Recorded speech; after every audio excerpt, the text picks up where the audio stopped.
Profitability किसी भी शोबे में ज़िंदगी में होना बेहद ज़रूरी है। इसमें 5 पॉइंट्स जो इम्पोर्टेंट हैं वो मैं आपके सामने रखता हूँ कि वो क्या 5 पॉइंट्स हैं कि जिसमें ये बुक हमें बहुत हेल्प कर रही है। एक बात याद रखें कि मार्केट जो है ना वो डायनामिक चीज़ है, हमेशा मार्केट एक सी नहीं रहती।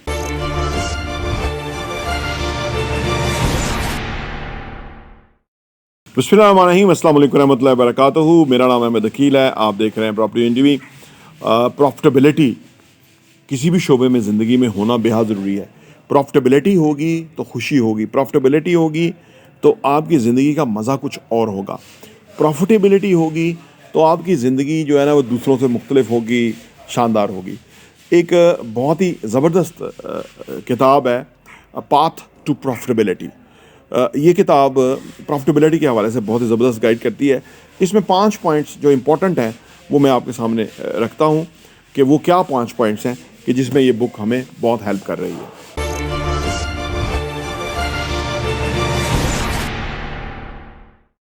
Welcome back. Path of profitability में जो पहली इंपॉर्टेंट बात बताई गई है वो है कि एनालिसिस ऑफ बिजनेस मॉडल, यानी प्रॉफिटेबिलिटी के लिए जो भी बिजनेस मॉडल आपका है उसका एनालिसिस कीजिए कि वो क्या बिजनेस मॉडल है, कहाँ से आप प्रॉफिटेबिलिटी गेन करेंगे, क्या लोगों की नीश है, रिक्वायरमेंट है, डिमांड है, वगैरह वगैरह। एक बड़ी अहम मिसाल जो मैकडोनल्ड की है, जो रॉबर्ट क्रुक जो थे ना, उन्होंने जो ये लिया ब्रांड, 2 भाई थे इनका, ये मैकडोनल्ड था और जो क्रुक है ये बुनियादी तौर पे किचन अप्लायंसेस वगैरह फराहम करते थे। तो वो 2 भाई नहीं चला पा रहे थे तो उन्होंने बेच दिया, तो इन्होंने ख़रीद लिया।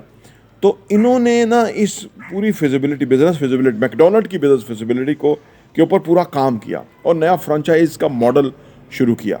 और साथ ही साथ उन्होंने मुख्तलिफ प्रॉपर्टीज़ लेते गए और उसके उन प्रॉपर्टीज़ के ऊपर अपने स्टोर खोलते गए। यानी ये जो मैकडोनल्ड चेन है इनके आउटलेट खोलते गए और एक वक्त के बाद वो तमाम जो जगह थी टॉप लोकेशन के ऊपर थी, उनके अंदर उनकी वैल्यू बहुत अप्रिशिएट हुई, तो इन्होंने बहुत कमाया।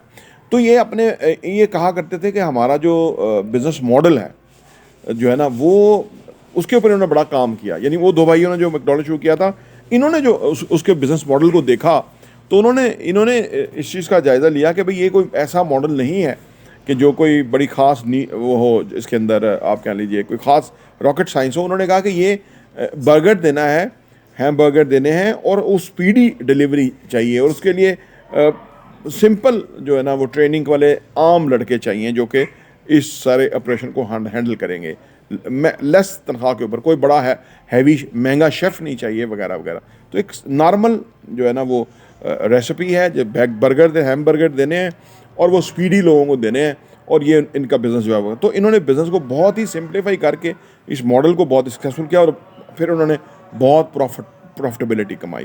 तो नंबर 1 ये चीज़ है कि आप अपने बिज़नेस मॉडल को जो है ना उसका एनालिसिस करें। नंबर 2 ये है कि जी मार्केट एनालिसिस। प्रॉफिटेबिलिटी के लिए आपको ना मार्केट एनालिसिस करना बेहद ज़रूरी है कि मार्केट क्या चाहती है, क्या उसकी डिमांड है, क्या रिक्वायरमेंट है, क्या बिक रहा है, क्या जो है ना हमें करना चाहिए मार्केट के हिसाब से। एक बात याद रखें कि मार्केट जो है ना वो डायनामिक चीज़ है, हमेशा मार्केट एक सी नहीं रहती, उसके अंदर फ्लक्चुएशन आती रहती है, ऊपर नीचे उतार चढ़ाव रहता ही है। तो इसलिए मार्केट जो एनालिसिस है, अगर हम रियल एस्टेट की बात करें तो इसमें ही बहुत इंपॉर्टेंट है और हम आपके सामने मार्केट एनालिसिस वीकली लेके आते हैं जिसमें हम आपको रियल एस्टेट के बारे में बताते हैं कि मार्केट किस तरह चल रही है। नंबर 3 ये है कि जी कंसिस्टेंट प्रॉफिट असेसमेंट। आपका जो बिजनेस है उसमें कंसिस्टेंटली प्रॉफिट कैसे आपको आएगा, इसको असेसमेंट करने की बड़ी ज़रूरत है। कितना आ सकता है, कितना बढ़ सकता है, ठीक है ना, कब कब कितना हो सकता है, क्या हालात होते हैं, क्या सीजन्स में प्रॉफिटेबिलिटी फ़र्क होती है। तो ये सारा एनालिसिस आप क्या रिक्वायर्ड है अगर आप मैक्सिमम प्रॉफिट गेन करना चाहते हैं। नंबर 4 ये है कि जी seeking future profits. Future profit के हवाले से आप साथ साथ काम करते हैं। एक तो अभी का हो रहा है बिजनेस जो भी है उसमें प्रॉफिटेबिलिटी है। राइटर कहता है कि इसके साथ साथ आने वाले टाइम के हवाले से आप कहाँ से कितना प्रॉफिट कमा सकते हैं उसके ऊपर भी काम करें। प्रॉफिटेबिलिटी के ऊपर अगर आपकी नज़र होगी तो बाकी चीज़ें खुद ब खुद अलाइन हो जाएंगी, ऑपरेशन अलाइन हो जाएगा, क्वालिटी इंश्योर्ड हो जाएगी, हर चीज़ जो है trend human resource definite insured हो जाएगी, जबकि आपकी प्रॉफिटेबिलिटी पे नज़र होगी। तो अभी के प्रॉफिटेबिलिटी के साथ साथ फ्यूचरिस्टिक जो प्रॉफिटेबिलिटी है कैसे होनी है, उसके ऊपर ज़रूर आपकी नज़र होनी चाहिए। नंबर 5 ये है कि जी इनोवेटिंग बिजनेस स्ट्रेटजी। इनोवेशन जो है वो किसी भी बिजनेस में अहम है।